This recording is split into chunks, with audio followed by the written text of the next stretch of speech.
Good morning. This morning we have a completely different day.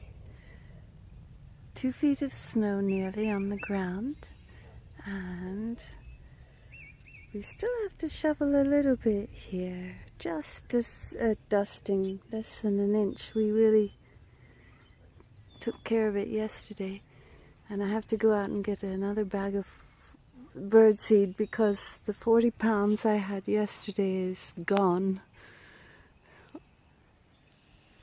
So it's just a lovely day.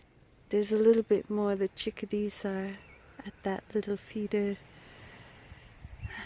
It's just gorgeous. We have to unbury the car. Oh, fantastic. Beautiful winter.